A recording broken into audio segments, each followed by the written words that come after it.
Good morning everyone. दोस्तों, आज की वीडियो में आपको इम्पोर्टेंट टॉपिक आपके सामने लेकर आया हूँ। दोस्तों, हम डिस्कस करने वाले हैं पर्सनल फाइनेंस। फाइनेंशियल प्लानिंग हम लोग कैसे करते हैं। एक्चुअली क्या है, फाइनेंशियल प्लानिंग करना वेरी इंपॉर्टेंट आज के युग में बहुत इम्पोर्टेंट रोल है। आपको फाइनेंशियल प्लानिंग, मनी की फाइनेंशियल प्लानिंग कैसे करनी है, ये सारी चीज़ें आप डिस्कस करने वाले हैं हम इस वीडियो में। पहले भी ऐसी वीडियो हम आपको दे चुके हैं, देखना आप एक बार। और मैं आपको बता देता हूँ दोस्तों, आज हम पर्सन फाइनेंस यानी फाइनेंशियल प्लानिंग के बारे में बात करना चाह रहे हैं।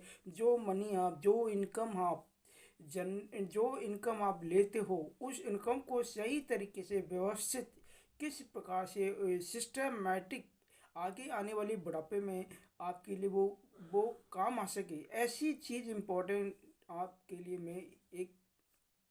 तो लेट मी गो स्टार्ट। अगर आपने चैनल सब्सक्राइब नहीं है, जरूर सब्सक्राइब कर लीजिए, बेल आइकन जरूर प्रेस कर लीजिए, जिससे आगे बनने वाली नोटिफिकेशन आपको लगातार मिलती रहे। दोस्तों, मैं आपको सामने बताने जा रहा हूँ दोस्तों, लेट मी गो। सबसे वेरी इंपॉर्टेंट रोल है, पहला पॉइंट है आपका जो बेसिक नीड होती है। बेसिक नीड क्या होती है? बेसिक नीड होती है कुछ मनी आप एज ए एडवांस, आप जिसको इमरजेंसी फंड कह सकते हो। इमरजेंसी फंड आपके पास होना चाहिए। कम से कम आपकी मंथली जो सैलरी होती है उसको 6 से मल्टीप्लाई कर दो। यानी इमेजिन करो 50,000 आपकी सैलरी है, तो 50,000 मल्टीप्लाई 6 यानी 3 लाख आपकी इमरजेंसी फंड होना चाहिए। कभी भी आपके काम आ सकते हैं, वेरी इंपॉर्टेंट है ये आपके लिए। कभी जैसे इमेजिन करो आपका रोजगार नहीं मिलता है, तो आप आगे क्या करोगे? कोई इमरजेंसी आपका कोई एक्सीडेंट, कोई एक्सीडेंट हो जाता है, या कोई इमरजेंसी आपकी मैरिज में कोई पैसे खर्च करने पड़ जाते हैं। तो बहुत सारी चीज़ें हैं, बहुत सारे खर्चे ऐसे हैं जो एक्सीडेंटल है या इमरजेंसी में मिल जाते हैं। ऐसे बहुत सारे खर्चे हैं। तो दोस्तों, आपको मैंने बता दिया, सिक्स टाइम आपकी इनकम का, मंथली इनकम का को सिक्स टाइम आप मल्टीप्लाई कर लीजिए, तो वो आपके इमरजेंसी फंड होना ज़रूरी है। और अब बात आती है इमरजेंसी फंड कैसे करें।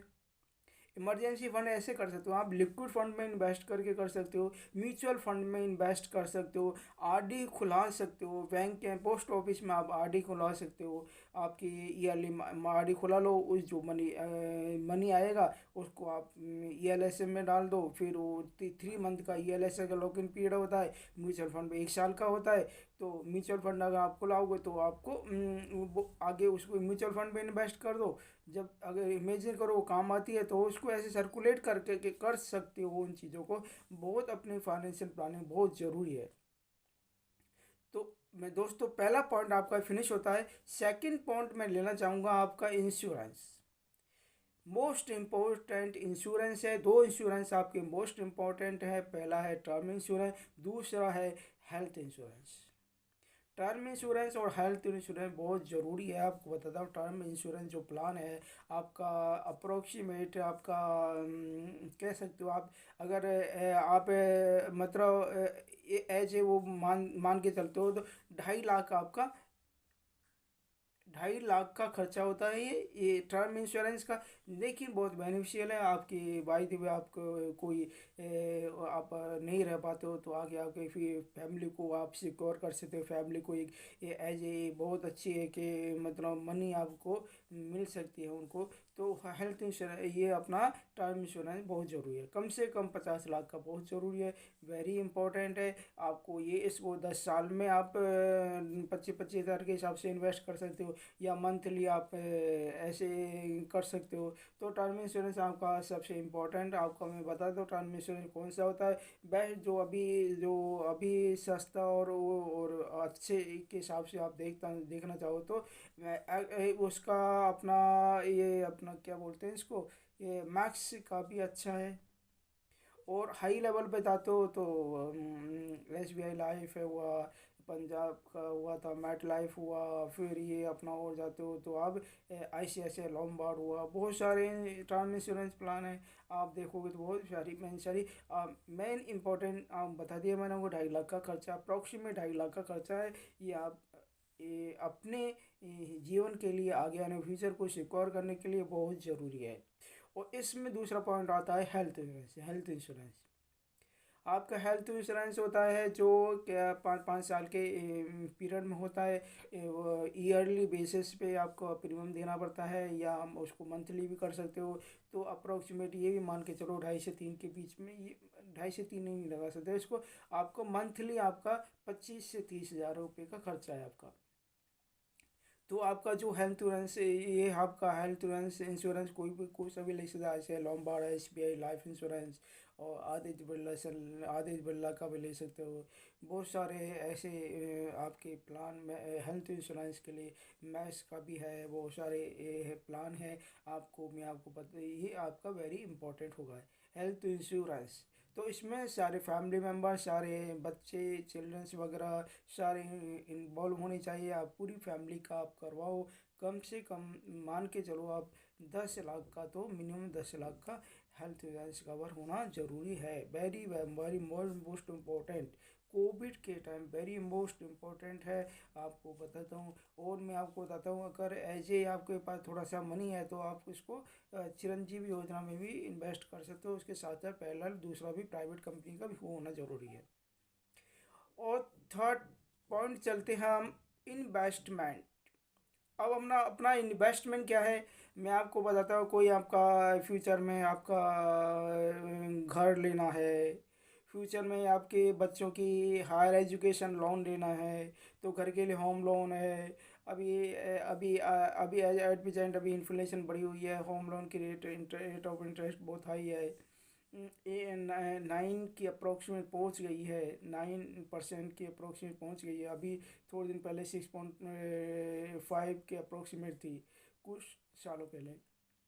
तो अब है, तो आपका अगर वेरी इंपॉर्टेंट है, आपको घर लेना बहुत ज़रूरी है आपका। इसमें क्या आपका स्टैंडर्ड डिडक्शन मिल जाता है, 2 लाख तक का स्टैंडर्ड डिडक्शन है इसमें। हायर एजुकेशन लोन भी ले सकते हैं, बच्चों की पढ़ाई के लिए बहुत ज़रूरी है। इसमें 50 हज़ार का आपका हाँ, इसमें आपके स्टैंडर्ड डिडक्शन मिल जाता है। ये आपका 80 का पार्ट है। 80 में आप 50 हज़ार की छूट मिल सकती है, और ये इधर आपकी ये होम लोन में आपकी 2 लाख की छूट मिल सकती है। तो ये बहुत ज़रूरी है। इसके अलावा कोई भी आलतू फालतू लोन मत लीजिए।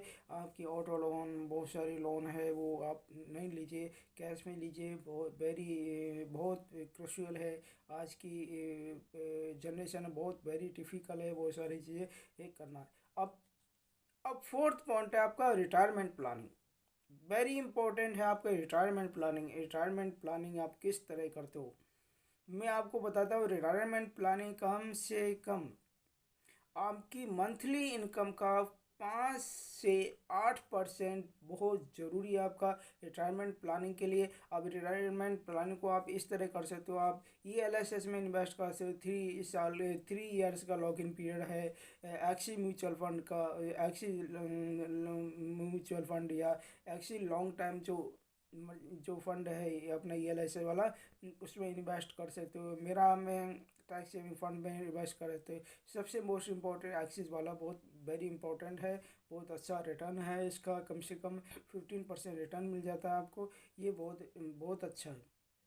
तो मैं आपको बता देता हूँ, तो ये क्या है रिटायरमेंट प्लानिंग के, आपको आपको जैसे आपकी 50 हज़ार की इनकम है, तो यानी 2,500 रुपये मंथली आपको आपको इन्वेस्ट करना चाहिए। जैसे ही आपके फ्यूचर में आपके रिटायरमेंट होने के बाद में आपकी कुछ पैसा काम आए, तो इसको ऐसे कर सकते हो। कुछ आपके प्लान PPF में डाल सकते हो, कुछ FD में डाल सकते हो। बहुत सारी चीज़ें हैं ऐसी, आप चीज़ें बहुत मतलब बच्चियों के लिए सुकन्या समृद्धि ले सकते हो। वेरी इंपॉर्टेंट, बहुत सारी चीज़ें ऐसी इंपॉर्टेंट है। तो आपको ये इस प्रकार से रिटायरमेंट प्लानिंग के लिए बहुत आगे लोगों को सोचना चाहिए। बहुत सारे लोग ऐसे हैं, बहुत ही इसी ज़िंदगी में नहीं सोच पाते। तो वेरी इंपॉर्टेंट रोल है इन चीज़ों का, दोस्तों मैं आपकी वीडियो में आज से बहुत अच्छी अच्छी चीज़ें आपकी बताई है। आप तो आपके सामने मैंने आपके डिस्कस की है। अगर आपको वीडियो पसंद आती है तो सब ज़रूर लाइक एंड सब्सक्राइब कीजिए और चैनल में बने रहिए और अच्छी अच्छी चीज़ें मैं आपको लेकर आता रहूँगा। Thank you, welcome in my learn financial planning.